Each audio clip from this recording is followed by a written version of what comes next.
Terima kasih atas waktu yang diberikan kepada saya. Perkenalkan, nama saya Francisca Iriani Seladu, NPM 19201013. Tugas Sistem Informasi Keperawatan. Saya akan menjelaskan tentang Sistem Informasi Keperawatan. Yang pertama, pengertian.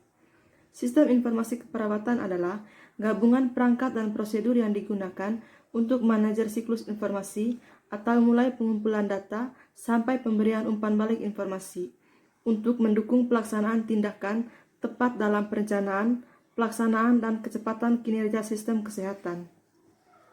Sistem informasi kesehatan yang merupakan suatu pengelolaan informasi di seluruh tingkat pemerintah secara sistematis dalam rangka penyelenggaraan pelayanan kepada masyarakat.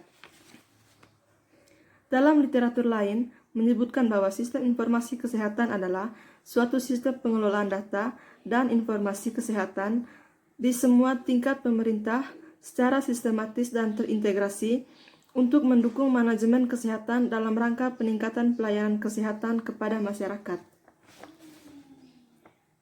Dalam tatanan sistem kesehatan nasional, SIK merupakan bagian dari subsistem ke-6 yaitu pada subsistem manajemen, informasi, dan peraturan kesehatan. Dengan demikian, dapat disimpulkan bahwa sistem informasi kesehatan merupakan sebuah sarana sebagai penunjang pelayanan kesehatan yang diberikan kepada masyarakat. Sistem informasi kesehatan yang efektif memberikan dukungan informasi bagi proses pengambilan keputusan di semua jenjang, bahkan di puskesmas atau rumah sakit kecil sekalipun. Bukan hanya data, namun juga informasi yang lengkap, tepat, akurat, dan cepat yang dapat disajikan dengan adanya sistem informasi kesehatan yang tertata dan terlaksana dengan baik. Dalam pengembangan sistem informasi kesehatan, harus dibangun komitmen setiap satuan infrastruktur pelayanan kesehatan agar setiap informasi kesehatan berjalan dengan baik dan yang lebih hal menggunakan teknologi komputer dalam mengimplementasikan sistem informasi berbasis komputer. Yang kedua, tujuan.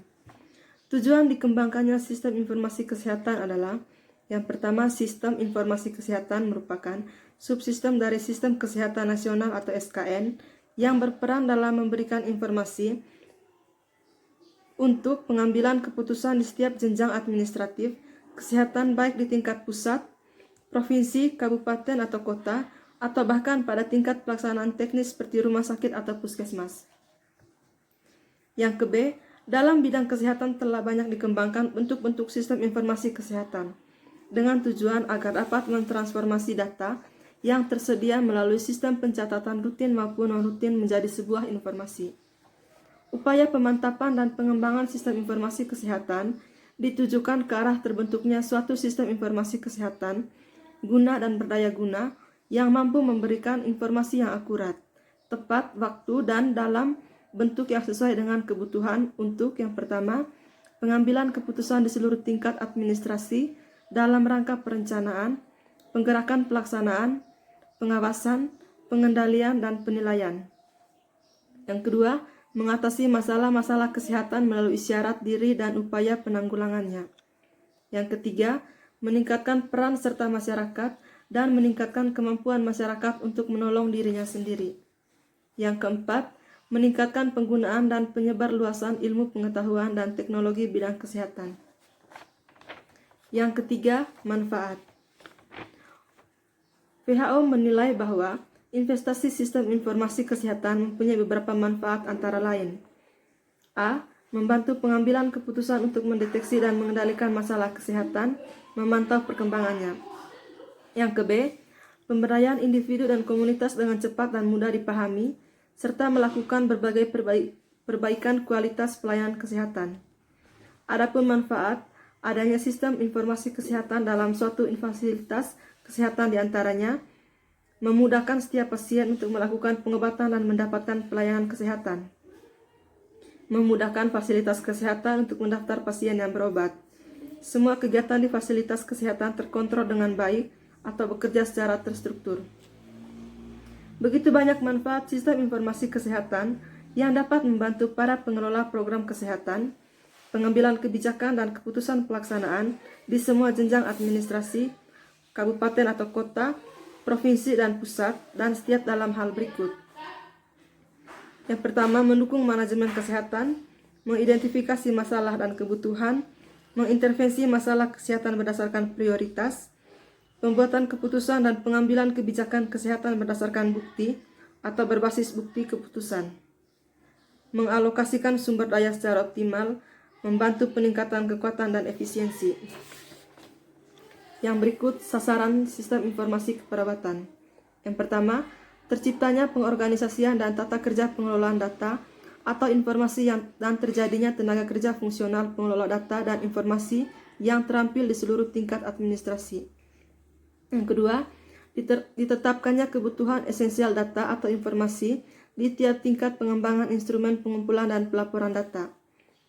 Dihasilkannya berbagai informasi kesehatan di seluruh tingkat administrasi secara teratur, tepat waktu dan sesuai dengan kebutuhan, atau juga permintaan dari penggunaan data dan informasi.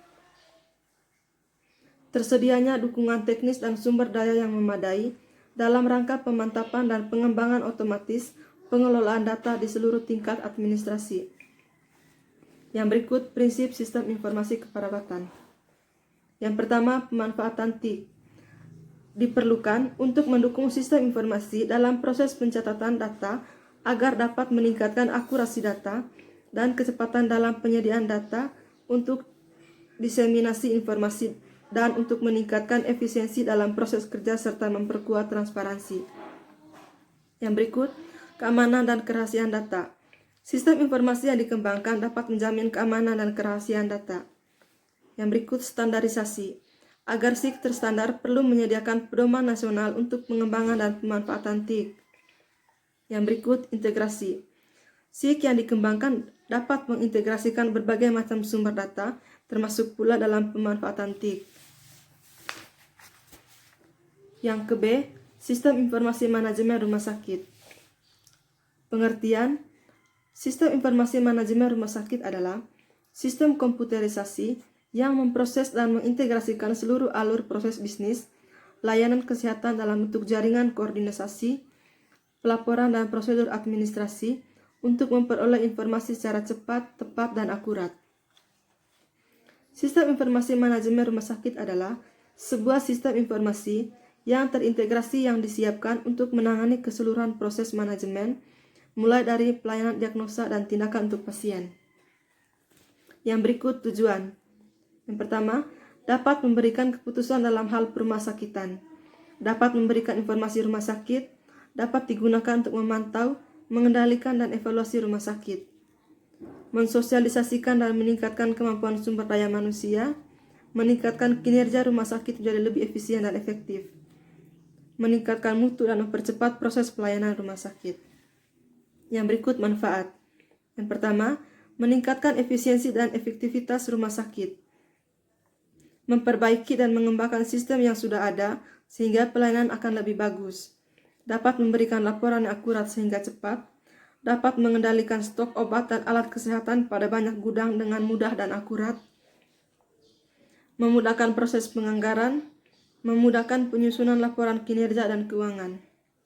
Yang berikut, prinsip sistem informasi manajemen rumah sakit. Yang pertama, prinsip SIK, mencakup seluruh data yang terkait dengan kesehatan, mendukung proses pengambilan keputusan, disediakan harus akurat dan disajikan secara cepat dan tepat waktu. Pengelolaan informasi kesehatan harus dapat mendukung pengumpulan data melalui cara-cara rutin. Yang berikut, alur dari sistem informasi manajemen rumah sakit. Jenis pasien. Pasien dapat dikategorikan sebagai pasien rawat jalan, pasien gawat darurat, dan pasien rawat inap.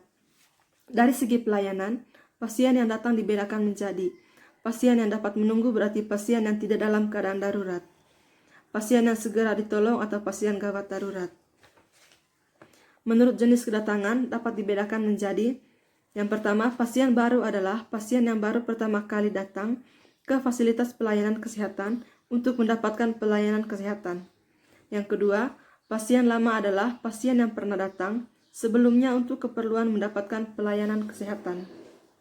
Yang berikut, kedatangan pasien ke fasilitas pelayanan kesehatan dapat disebabkan yang pertama, dikirim oleh dokter atau bidan di luar fasilitas pelayanan kesehatan, datang atau kemauan sendiri.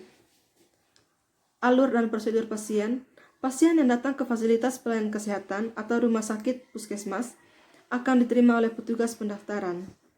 Alur dan prosedur pasien rawat jalan adalah pasien yang baru pertama kali datang untuk keperluan berobat. Alur pasien rawat jalan, pasien menuju ke petugas antrian untuk mendapatkan nomor antrian pendaftaran. Lalu pasien menuju mesin antrian dan mengambil antrian poliklinik, melaksanakan registrasi di TPRI, menuju poliklinik dan menuju panggilan antrian, pemeriksaan oleh dokter, rawat inap, lalu pasien pulang. Yang berikut, contoh penerapan SIK dalam praktik keperawatan. Penerapan sistem informasi dalam dokumentasi asuhan keperawatan. Dokumentasi perawatan merupakan bagian penting dari dokumentasi klinis. Namun, dokumentasi proses keperawatan sering kurang berkualitas. Untuk meningkatkan dokumentasi asuhan keperawatan yang dilakukan oleh perawat, maka perlu diterapkan sistem informasi keperawatan dalam pendokumentasian asuhan keperawatan. Ada harapan tinggi bahwa komputer dapat mendukung dalam dokumentasi keperawatan, akan membantu meningkatkan kualitas dokumentasi. Namun, dengan diterapkannya komputerisasi di rumah sakit, juga perlu diimbangi oleh kemampuan perawat dalam mengoperasionalkan komputer. Untuk meningkatkan kemampuan perawat dalam penggunaan komputer, maka perawat telah menyoroti kebutuhan untuk pelatihan dalam penggunaan teknologi informasi dan penilaian kritis penting untuk profesional perawat. Dokumentasi keperawatan yang ada sekarang ini adalah dokumentasi keperawatan yang berbasis kertas. Namun, pada kenyataannya sering ditemukan bahwa proses tersebut tidak terintegrasi ke dalam dokumentasi keperawatan. Sering kita menemukan dokumentasi yang kurang lengkap. Alasannya antara lain perlu waktu yang banyak, kualitas catatan berbasis kertas masih rendah, dan pemanfaatan dokumentasi masih terbatas dari proses keperawatan. Telenursing dapat meningkatkan pelayanan untuk pasien kronis tanpa memerlukan biaya dan meningkatkan pemanfaatan teknologi. Berhasil dalam menurunkan total biaya perawatan kesehatan dan meningkatkan akses untuk perawatan kesehatan tanpa banyak memerlukan sumber. Telenursing membantu pasien dan keluarga untuk berpartisipasi aktif di dalam perawatan, khususnya dalam manajemen penyakit kronis. Hal ini juga mendorong perawat menyiapkan informasi yang akurat dan memberikan dukungan secara online. Aplikasi telenursing dapat diterapkan di rumah sakit melalui pusat telenursing, dan melalui unit mobil. Ada beberapa keuntungan telenursing, yaitu yang pertama, efektif dan efisien dari sisi biaya kesehatan. Pasien dan keluarga dapat mengurangi kunjungan ke pelayanan kesehatan seperti dokter praktek, ruang gawat darurat, rumah sakit, dan nursing home. Yang kedua, dengan sumber daya yang minimal dapat meningkatkan cakupan dan jangkauan pelayanan keperawatan tanpa batas geografis. Yang berikut, telenursing dapat menurunkan kebutuhan atau menurunkan waktu tinggal di rumah sakit. Sekian presentasi dari saya. Terima kasih.